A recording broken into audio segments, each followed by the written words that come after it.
Welcome to this video. My name is Darshan M.Katgeri. I am working with Jain College of Engineering, Telangana. In this video, we will be solving problems on hexagonal pyramids resting on slant edge. Let me just show you the visualization. This is an hexagonal pyramid. Its base is an hexagon, and these are the slant edges, that is O1 dash, the O1A, O1B, O1C. These are the slant edges, and O1CB, O1CD, these are the triangular faces. In general, this pyramid has 6 slant edges and 6 triangular surfaces. Let us go back to the presentation. Read the first problem and try to solve the problem. A hexagonal pyramid, 25 mm sides of the base and 50 mm axis length, rests on HP on one of its slant edges. This is very important. So, in this case, this pyramid is going to rest on one of its slant edges, and we are going to make it rest on this edge O1-D. So if I can show you the top view, this is going to be the top view. This is the first step that you will be doing, and this will be the front view. Observe that 3 triangular faces are visible in this case, and 3 triangular faces are hidden. They are exactly behind. So this is the front view, wherein I can see these triangular faces. Okay. We have to draw the projection when the axis appears. The axis appears to be inclined to VP at 45 degrees, and it is resting on one of its slant edges. Notice that inclination of the axis with respect to the horizontal plane is not given. It is not required in this case because the solid is resting on its slant edge. So let us begin. As usual, we have to draw XY line, mark VP, HP. Draw the hexagon, dimension it, name it, and join the corners A to D, B to E, and C to F. Wherever these lines intersect, that is the center of this hexagon, and here you will have 2 points, that is O1 and O2. So in this top view, this point it represents O1 and O2. Actually, O1 is the apex and O2 is at the base, like this. Okay? But in this top view, it is shown like this. O2 is exactly below O1. So once you draw this view, also take notice that we have an edge here. So once we place it like this, the initial placement is very important. So we are going to rotate this clockwise, and the solid is going to rest on edge O1-D, okay, as shown in this particular orientation. You can see that we have rotated this clockwise, and now it is resting on one of its slant edges. If I switch on the X-ray mode, it will be much more clear. You can see that it is resting on O1-D. Let's go back to the presentation here. Yes. We will draw the projectors, draw the axis, dimension the axis, and join these points and name it. So this represents the front view. The next step is you have to reconstruct this initial front view. You can mark a point D dash at a convenient distance. Then measure D dash O1 and you draw one arc here. Then you can measure D dash A dash, D dash A dash, mark another arc here, and you can measure A dash O1 and you can mark it from O1 A dash. So you will have two arcs here, and you can join these points so that you can get the boundary of this. And then you have to measure D dash, E dash, C dash, and mark it here. Measure D dash, O2 dash, mark it here. D dash, F dash, P dash, mark it here, and join these lines to the fx. This is how you have to reconstruct this view and name it. Then again you have to take the projectors, horizontal projectors and vertical projectors, name them.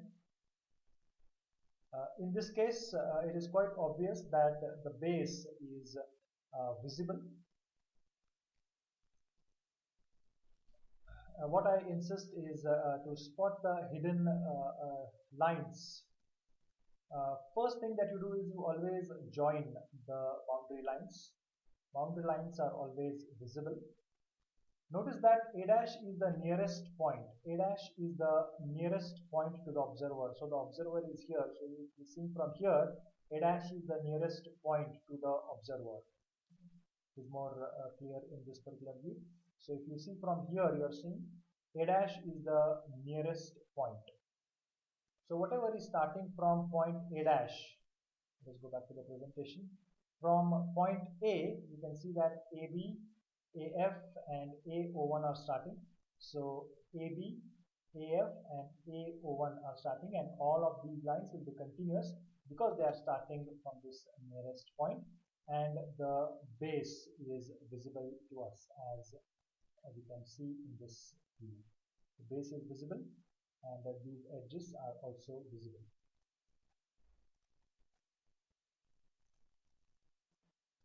Next, to draw the hidden lines, you can see that point D dash is the farthest point. So you can draw one line starting from D dash to O1 dash. All of that line is going to be dashed line, but it will be drawn as dashed line only from D to A, and from A to O1 is this particular slant edge, which is to be shown by continuous line according to the precedence of lines. And this is how we have to mark the hidden lines. Also, you see that C and E are below the axis. You can see that C and E, this point C and E are below the axis. So these points also cannot be seen. So all of these lines, that is CO1, DO1 and EO1, all of these lines are not visible, so they will be represented by hidden lines as shown in this figure. The next is now we have to decide whether to solve this by direct method or locus method. A few things or hints to decide which method to use. First is that the axis appears to be inclined is given to us. That means that apparent inclination is given to us, and in this view, that is the apparent top view, the length of the axis O1, O2 has decreased. So apparent inclination is available and apparent length is also available. So both are apparent, so we have to solve this problem by direct method. Sorry, we have to solve this problem by direct method. Okay? The axis inclination is 45 degrees. So you draw one line at 45 degrees, and you mark one point O1, mark one point O1, and measure O1, O2 from this apparent top view, and mark O2 here. Mark O2 here. So once you have these two points, that is point O1 and O2 marked, with respect to these points, you can mark other points by taking the measurements from these two points. Say for example, O1B. We will measure O1B on the compass, and from this point I will draw one arc. And O2B on the compass, and from this point I will draw another arc. At the same time, I will draw these two arcs also on this side. Next, I will measure O1C. From O1 I will mark C. At the same time you can mark E also on this side. Then from this point, that is O2, I can measure C. So measure O2C on the compass, and from here O2C you can mark. At the same time you can mark this point E also. So you will have arcs here, and from O1 I can measure D. From O1 I will measure D and I will mark on this particular line, and I will thus reconstruct the apparent top view at 45 degrees as shown in this, and name it accordingly. The next step is to obtain the final front view, for which we have to take the projectors.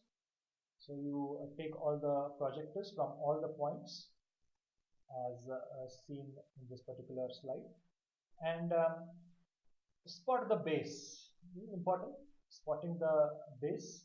So this is the base and this is the axis. Again we have to join the boundary lines. So once you have spotted the base, a better approach is you first join all the boundary lines. So once you join the boundary lines, then you determine where the base is. Now in this case the base is towards us and the apex is near to VP. Just show you in this case. Yeah, it is like this. The base, the observer will be here and he will be looking at this object. So the base is towards the observer and the apex is away from the observer, or it is towards the vertical plane. So let me just show you the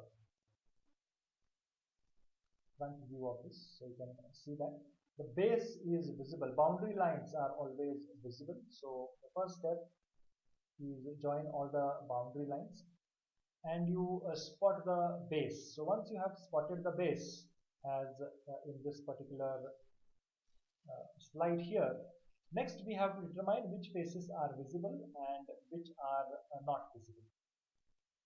One thing I can see is B is the farthest point.